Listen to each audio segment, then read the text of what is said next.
Assalamu alaikum students, this is Hina from Biochemistry Club. I hope all of you are fine. I am here with another exciting lecture of enzymology that is about enzyme catalysis. So इस lecture के अंदर बच्चों हम लोग discuss करेंगे कि different types of catalysis जो कि कोई एंजाइम कैटालाइज रिएक्शन फॉलो कर सकता है और एंजाइम कैटालिसिस में क्या कंट्रीब्यूशन होती है डिफरेंट अदर ग्रुप्स की। So we must keep this thing in mind कि जब आपका सबस्ट्रेट जो है वो एंजाइम के साथ बाइंड करता है एंड डेफिनेटली बाइंडिंग एक प्रॉपर ओरिएंटेशन में होती है जिसमें उसके फंक्शनल ग्रुप जो हैं वो प्रॉपरली पोजिशनड होते हैं on the active site. After that the catalytic residues they start the catalysis. ठीक है, यानी बाइंडिंग और बाइंडिंग का प्रॉपर पोजीशन में होना जरूरी है बिकॉज अगर बाइंडिंग ऑफ सबस्ट्रेट एंजाइम की प्रॉपर ओरिएंटेशन में नहीं होगी तो definitely catalytic residues will not start their reactions. Generally enzyme catalysis को हम तीन डिफरेंट टाइप्स के अंदर क्लासिफाई करते हैं। The first one is acid base catalysis. Enzymes because proteins हैं एंड वी नो कि प्रोटीन्स मिलके बनी होती हैं अमाइनो एसिड से, और अमाइनो एसिड्स में बहुत से अमाइनो एसिड्स ऐसे हैं जिनकी साइड चेन्स में we have ionizable groups as you can see here कि glutamic acid and aspartic acid they have additional carboxylic acid in their group जो कि कुछ खास किस्म की पीएच के ऊपर अपने प्रोटॉन को रिलीज करके डीप्रोटोनेटेड फॉर्म में चला जाता है and at certain pH conditions ये प्रोटॉन को वापस पिक करके अपनी प्रोटोनेटेड फॉर्म में भी जा सकता है। यानी there is a relationship between strength of an acid and pH of a medium. ठीक है, so the pH of medium will decide whether the acid will remain in its protonated form or deprotonated form. Similarly amino group which is a base ये भी अपनी protonated form में exist कर सकती है और डीप्रोटोनेटेड फॉर्म में जा सकती है। There is a thiol group in cysteine जो कि प्रोटोनेटेड फॉर्म और डीप्रोटोनेटेड फॉर्म में एग्जिस्ट कर सकती है। इट मींस कि if there is a species जो कि प्रोटॉन डोनर के तौर पे एक्ट करती है जिसमें प्रोटॉन एग्जिस्ट करता है जो कि अपनी प्रोटोनेटेड फॉर्म में है, this species will act as an acid. और if there is a form of functional group in an enzyme or in a substrate जो कि deprotonated form में है और जो कि प्रोटॉन को एक्सेप्ट कर सकती है तो this type of species will be base। ठीक है, सो एंजाइम की एक्टिव साइट में कुछ ऐसे ग्रुप्स हैं जो कि प्रोटॉन डोनर या प्रोटॉन एक्सेप्टर के तौर पे एक्ट कर सकते हैं। Now the acid base catalysis is the type of catalysis जिसमें इस किस्म की प्रोटॉन डोनर और प्रोटॉन एक्सेप्टर की इन्वॉल्वमेंट होती है।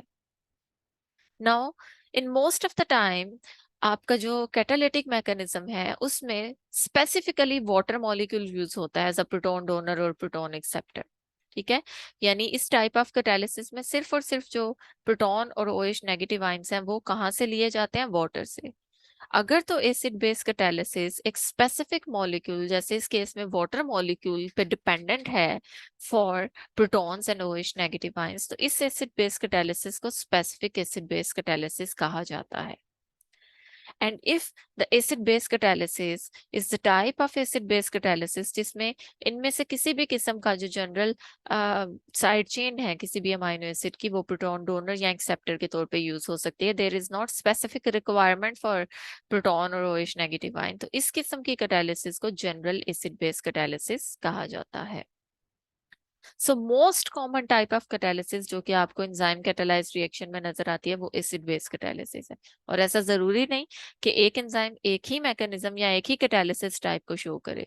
देयर आर सम एंजाइम्स जो कि इनिशियली एसिड बेस कैटालिसिस से रिएक्शन स्टार्ट करते हैं बट आगे उनके पास कोई मेटेलिक आयन है, मेटल आयन कैटालिसिस भी शो कर सकते हैं। सम ग्रुप्स ऐसे हैं जो कि कोवलेंट कैटालिसिस शो कर रहे हैं। सो एक एंजाइम अपने कैटालिटिक मैकेनिज्म में different types of catalysis show कर सकता है in different steps.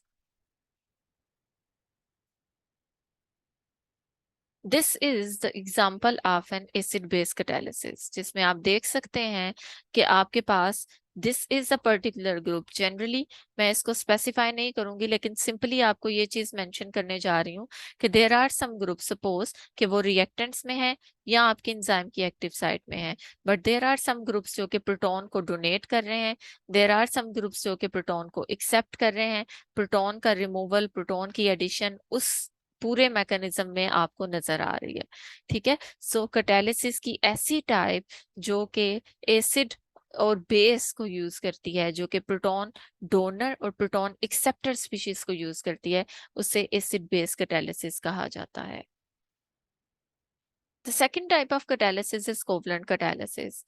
Covalent catalysis catalysis की एक ऐसी टाइप है जिसमें एंजाइम सबस्ट्रेट के साथ एक ट्रांजिएंट कोवलेंट बॉन्ड बनाता है, यानी for the time being enzyme substrate के साथ अटैच होता है थ्रू कोवलेंट बॉन्ड, और वो कोवलेंट बॉन्डिंग किसी दूसरे ग्रुप के केमिकल रिएक्शन को फैसिलिटेट करने के लिए होती है।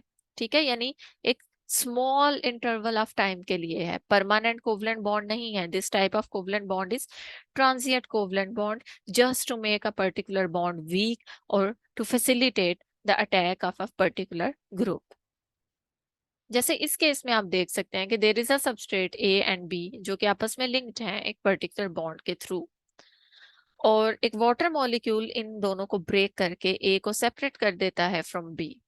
Now, in this case, this group which is on active site of an enzyme, this group bind करता है इस substrate के साथ, ठीक है, और उसके बॉन्ड को ब्रेक करके इस A के साथ ट्रांजिएंट कोवलेंट बॉन्ड बनाता है. Suppose there is an enzyme जिसकी एक्टिव साइट में ये ग्रुप प्रेजेंट है, जो कि जब बाइंड करता है इस सबस्ट्रेट के साथ, तो बाइंडिंग के बाद ए को अपने साथ अटैच कर लेता है in the form of AX और बी को रिलीज कर देता है. ठीक है, और देन सेकंड स्टेप के अंदर ए को रिलीज करता है from this active group. It means कि एक शॉर्ट इंटरवल ऑफ टाइम के लिए एक ट्रांजिएंट कोवलेंट बॉन्ड बना बिटवीन एंजाइम एंड सबस्ट्रेट, और इन द नेक्स्ट स्टेप ये एंजाइम जो है वो अपने इस बॉन्ड को ब्रेक कर लेगा और अपनी ओरिजिनल फॉर्म को जो है वो रिकवर कर लेता है. ठीक है, this type of catalysis is called covalent catalysis. ठीक है, इसमें आप देख सकते हैं कि आपके पास जो मोस्टली कोवलेंट बॉन्ड बनता है सबस्ट्रेट के साथ एंजाइम की एक्टिव साइट में, वो एक पर्टिकुलर ग्रुप या को एंजाइम जो है वो बना सकता है. ठीक है, इट मींस कि एंजाइम एक खास किस्म के ग्रुप को टारगेट करता है, खास किस्म के जो है स्ट्रक्चर को टारगेट करता है in order to make the covalent bond with it. ठीक है, इसी की आप लोगों को डिस्क्रिप्शन दी गई है, जैसे मैंने अभी पिछली स्लाइड में डिस्कस किया है कि दिस रिएक्शन बेशक अपेरेंटली हमें सिंगल स्टेप नजर आता है, लेकिन initially this is a two step reaction जिसमें एंजाइम की एक्टिव साइट में एक न्यूक्लियोफिलिक ग्रुप है X जो कि न्यूक्लियोफिलिक अटैक कंडक्ट करता है ऑन A, जिसके बाद आपका B सेपरेट हो जाता है from A, and then in the next step this nucleophilic attack is replaced by water, यानी now the water will conduct an attack on X, उसको ओरिजिनल फॉर्म में कन्वर्ट करता है और A जो है वो रिलीज हो जाता है. The third type of catalysis is metallic ion catalysis. ठीक है, और ये मोस्टली वो एंजाइम इस कैटालिसिस को शो करते हैं जिनके साथ कोई मेटल आयन या तो एज अ कोफैक्टर के तौर पे यूज हो रहा होता है, या फिर वो मेटालिक आयन उसका परमानेंट पार्ट होता है जिसे प्रोस्थेटिक ग्रुप कहा जाता है.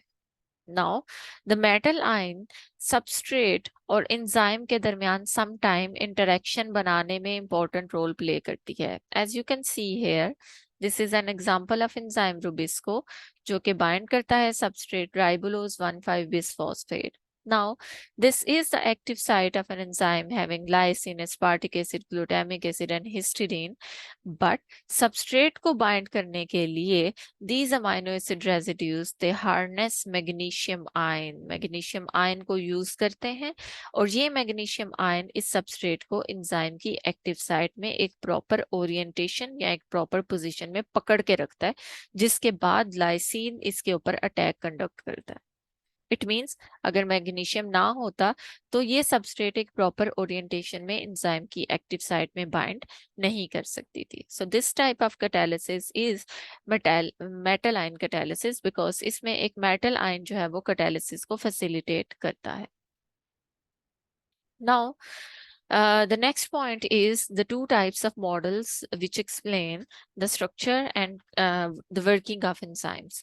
The first model जो कि हमें एमएल फिशर ने 1894 में दिया था, and according to this model the shape of enzyme is complementary to the substrate, and the second model is induced fit model जिसके according enzyme का structure rigid structure नहीं है, enzyme flexible structure रखता है, enzyme अपनी conformation को mold कर सकता है, उसको स्लाइटली चेंज कर सकता है और केमिकल रिएक्शन को जो है वो परफॉर्म कर सकता है। और जो प्रीवियस लेक्चर था, आई होप उससे आप लोगों का ये कॉन्सेप्ट क्लियर हो गया होगा कि एक एंजाइम की शेप सबस्ट्रेट के कम्प्लीमेंट्री नहीं होती, बल्कि एंजाइम की शेप ट्रांजिशन स्टेट के कम्प्लीमेंट्री होती है। अगर तो एंजाइम की शेप सबस्ट्रेट के कम्प्लीमेंट्री होती तो enzyme would be a very poor और अ बैड कैटालिस्ट। ठीक है, और ये मैंने इस एग्जांपल के थ्रू प्रीवियस लेक्चर में डिस्कस किया था।